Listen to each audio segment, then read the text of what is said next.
Bonjour à tous, bonjour, chers auditeurs de Radio Libre en Périgord.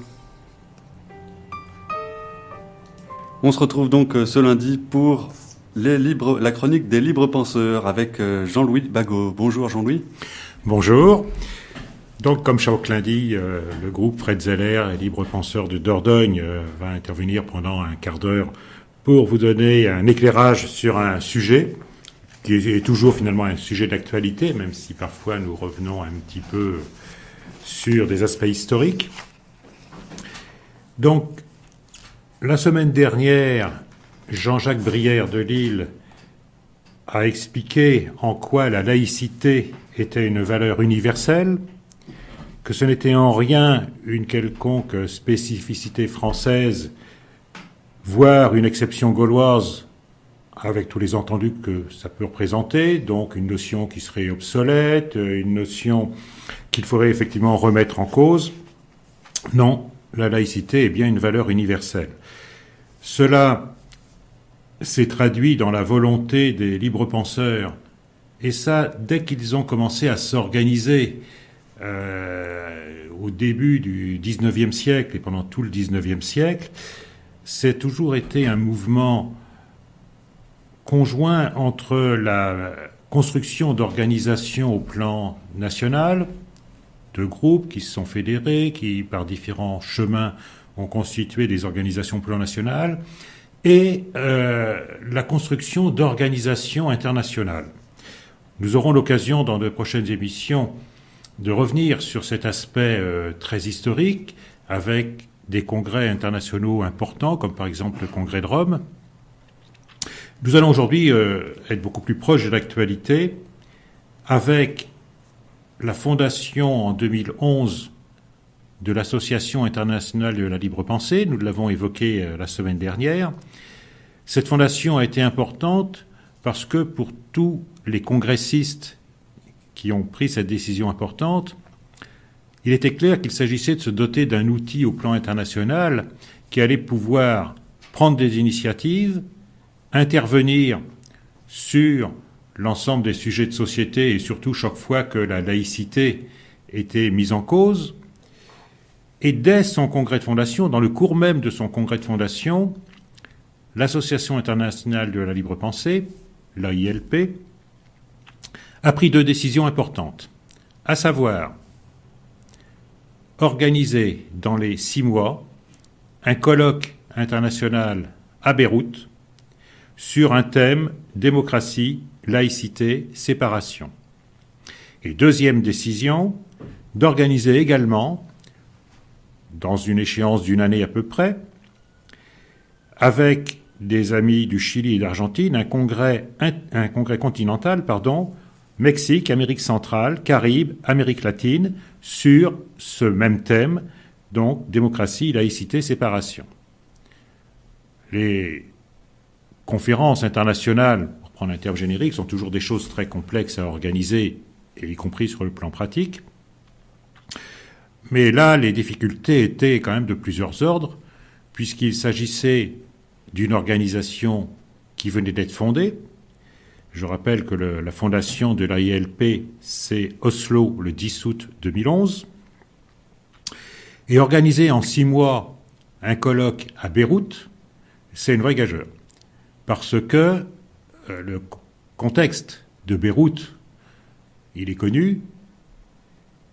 C'est un pays qui est morcelé par le fondement de la société sur les communautés. C'est un pays qui a été dévasté par la guerre civile, par les affrontements ultra-violents entre les milices des différentes communautés religieuses. Et même si les armes se sont quelque peu tenues en 2012, la tension reste très vive et surtout le fonctionnement de la société libanaise reste basé sur l'existence de communautés. Ce n'est pas une vue de l'esprit, ça a des conséquences extrêmement pratiques. Par exemple, ou plus exactement déjà au point de départ, chaque Libanais appartient forcément à une communauté. C'est pas possible de faire autrement. Il en a juridiquement besoin pour se marier, pour divorcer et même pour mourir. Donc, c'est dans un tel contexte que pendant 2 jours, une centaine de participants a débattu des rapports entre la laïcité, la religion et l'état de droit au Liban. Ce qui est important, c'est que ce colloque, qui s'est donc tenu les 13 et 14 avril 2012, a été organisé à l'initiative, bien sûr, de l'Association internationale de la libre pensée, mais également de l'Association libanaise de philosophie du droit. Donc, les acteurs locaux étaient directement intégrés dans la préparation de ce colloque. Et ce colloque, donc, pendant 2 jours, a permis à cette centaine de participants de discuter de façon extrêmement profonde de tous les sujets. Vraiment un débat extrêmement instructif, dont on va citer quelques extraits parce qu'ils se suffisent largement à eux-mêmes. Georges Saad, qui est donc l'un des membres de l'Association internationale de la libre pensée, expliquait par exemple sur cette situation du Liban: n'est-il pas déraisonnable que les tribunaux religieux, ça ne concerne pas que le Liban, mais par exemple au Liban, il y a 21 tribunaux religieux qui correspondent à 21 confessions officiellement reconnues. C'est bien le communautarisme jusqu'au bout. Décident ces tribunaux religieux du sort des gens pour tout ce qui concerne le mariage, le divorce, la filiation, l'héritage, la pension, etc. N'est-ce pas là une source de division, de dissension et de conflit? Est-il concevable que le juge libanais applique les effets du mariage civil contracté à Chypre ou en France, alors que les Libanais ne peuvent contracter un mariage civil dans leur pays? Petite parenthèse pour expliquer ce point.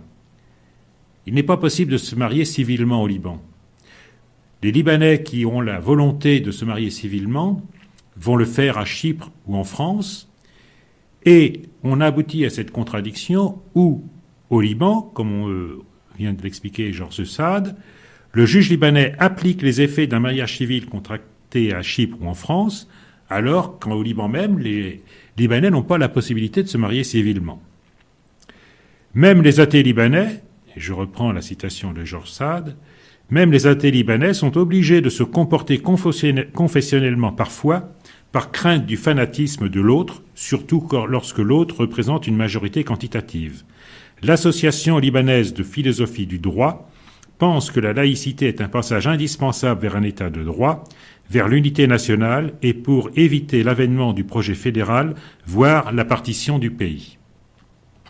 Les choses étant ainsi parfaitement posées, une discussion extrêmement large s'est tenue pendant tout le déroulement du congrès, du colloque. J'ai d'autres citations à faire parce qu'elles me semblent toutes extrêmement intéressantes. Parce que le Liban, c'est aussi un pays de contradictions. Christian Eschen, qui est l'un des responsables également de l'Association internationale de la libre pensée, expliquait que dans son préambule, ajouté à la loi constitutionnelle du 21 septembre 1991, on peut lire dans le paragraphe C: « Le Liban est une république démocratique, parlementaire, fondée sur le respect des libertés publiques et en premier lieu la liberté d'opinion et de conscience, sur la justice sociale et l'égalité des droits et obligations entre tous les citoyens sans distinction de préférence. » Dans un autre paragraphe, il est aussi indiqué: la suppression du confessionnalisme politique constitue un but national essentiel pour la réalisation duquel il est nécessaire d'œuvrer suivant un plan par étapes. La Constitution elle-même est une référence explicite au siècle des Lumières et à la Révolution française. Qu'on en juge. Article 7. Tous les Libanais sont égaux devant la loi. Ils jouissent également des droits civils et politiques et sont également assujettis aux charges et aux devoirs publics sans distinction aucune. Article 8. La liberté individuelle est garantie et protégée. Nul ne peut être arrêté ou détenu que suivant les dispositions de la loi. Aucune infraction, aucune peine ne peuvent être établies que par la loi. Article 9. La liberté de conscience est absolue.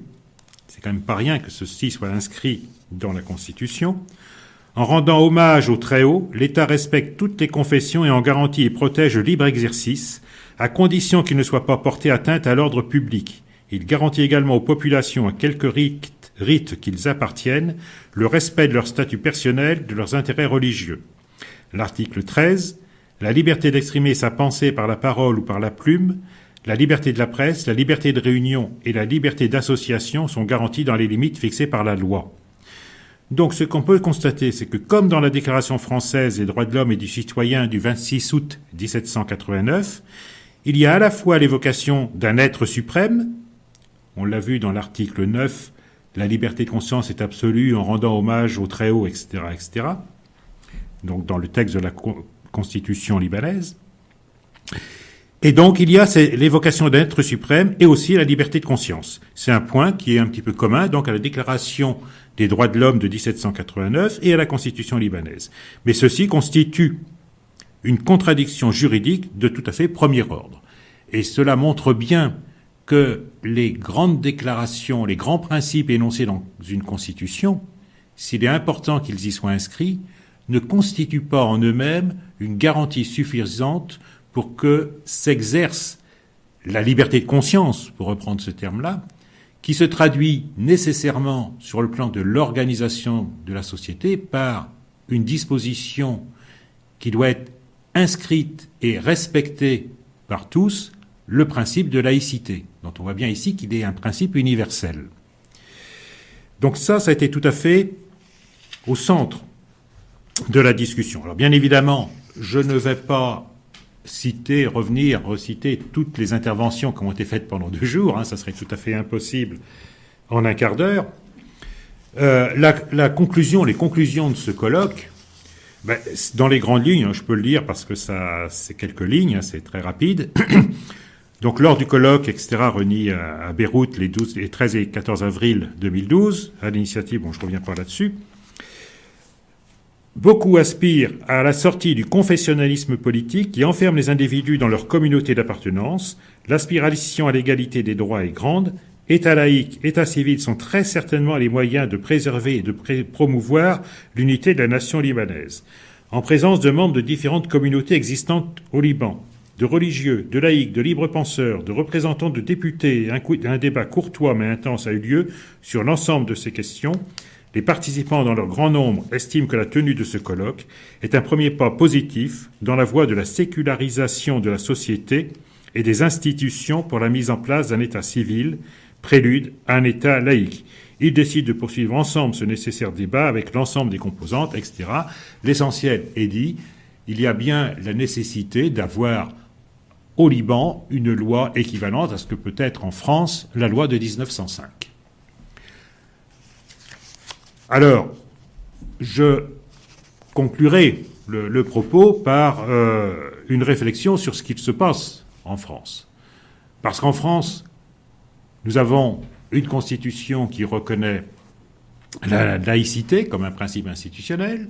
Nous avons la loi 1905, qui est une loi qui a été adoptée à l'issue d'un débat particulièrement intense qui a duré des années et qui est une loi d'équilibre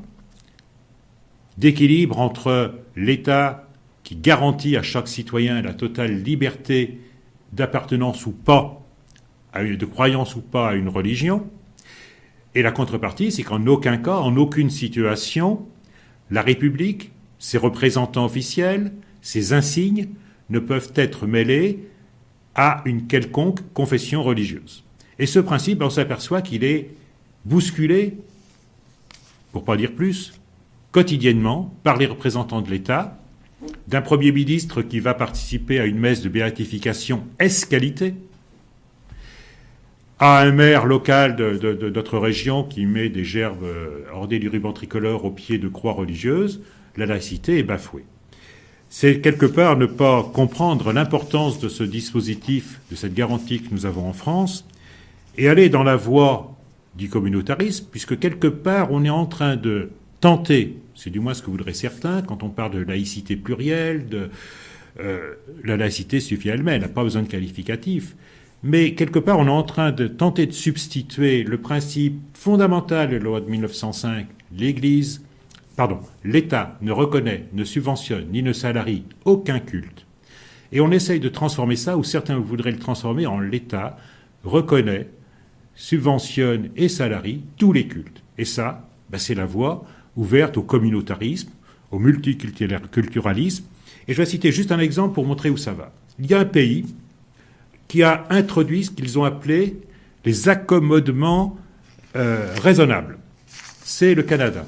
Il s'agit d'introduire des éléments qui vont permettre à des confessions, à des communautés, de faire respecter des aspects rituels, on pourrait dire, dans la vie publique. Et donc ainsi, au Canada, il y a une communauté sikh qui est assez importante, et un jeune sikh de 12 ans réclamait en 2001 le droit de porter son kirpan, c'est-à-dire le poignard rituel, à l'école, alors que bien évidemment le règlement proscrivait toute arme blanche pour des raisons de sécurité. Pour interdire cette arme symbolique, l'école alléguait que d'autres sikhs s'accommodaient très bien d'une médaille gravée à l'image du kirpan. La Cour d'appel du Québec a confirmé cette décision de l'école, mais le jugement a été renversé par la Cour suprême du Canada, qui autorisait le port de ce couteau à condition qu'il soit dans une gaine hermétiquement fermée. On est rassuré. C'est-à-dire qu'interdit dans les avions et dans les tribunaux, le kirpan est ainsi permis dans les écoles.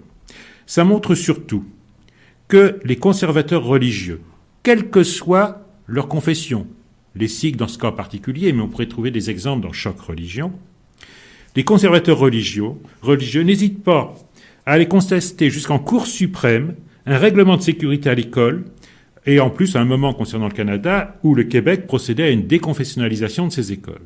Donc, il est extrêmement important que cette loi de 1905, pour ce qui concerne la France, soit parfaitement respectée.